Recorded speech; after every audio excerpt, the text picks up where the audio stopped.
Hello, I'm John Mamias, executive producer at CD Projekt Red in Warsaw, and today this is our first dev diary for The Witcher 2 Assassins of Kings on Xbox 360. We'll be talking a lot about the new features that are going into the game, and I'll explain a little bit about the fact that the 360 is actually an adaptation from the PC title and not a simple port. What we mean by adaptation is to effectively rebuild the game so that it feels native to the console. We've rewritten the renderer and created a new rendering pipeline so that we can achieve much better performance with the same fidelity as in the PC version. We're also implementing a new intelligent camera system, new controls, a new targeting system, and a more console-friendly user interface.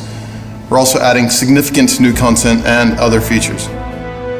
We took special effort to beef up the game for the Xbox release. We're in this great situation where we already had the game out there and people experienced it, and we have a lot of community feedback, and we want to put all this into this game and make it better.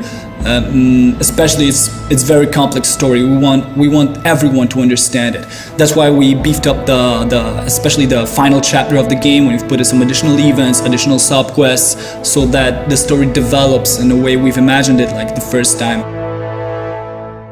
In our game, you take a role of the Witcher, and the Witcher is like a professional monster slayer. He's like a hired mercenary, but trained specially to fighting monsters. He's like the ultimate warrior in this world. He was taken as an infant, by other Witchers, and he undergone a lot of mutations and very hard training, so that right now he's like the ultimate killing machine. You're not just some any Witcher, you're Geralt of Rivia, and Geralt of Rivia is a character with its own story, with its own background. He's a guy that is famous in the Northern Kingdoms, but for some reason he died, and everyone thought he was dead, but now he's back among the living.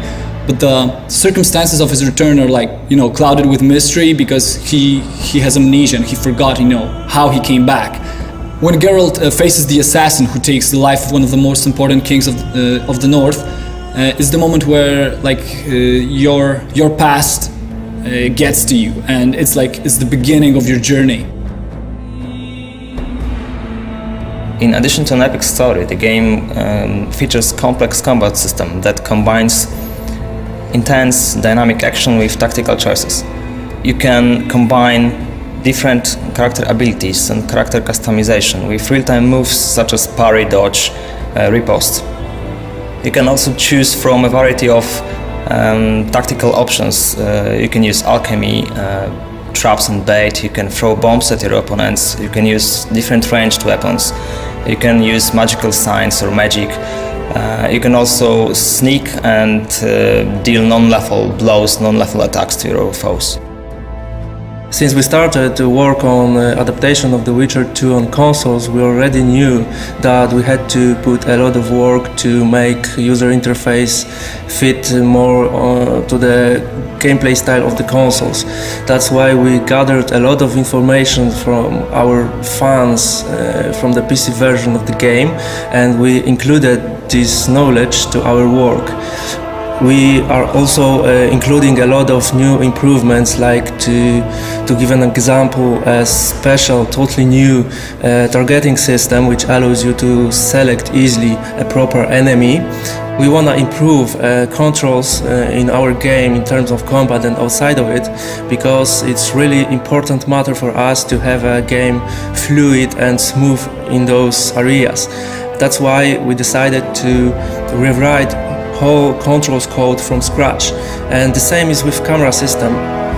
The Witcher 2 runs on our own technology called Red Engine.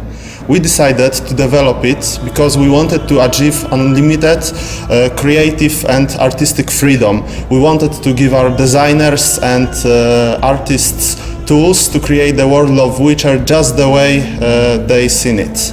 The combination of a unique art direction and a powerful engine such as the Red Engine really helps in creating a modified environment that both looks and feels unique. The Witcher 2 will be one of the best looking titles to come out to Xbox 360. It's important to note that everything we're doing for the Xbox version will also be delivering for the PC version, and there's some important new additions and enhancements that we haven't talked about today that we'll be announcing later in the year.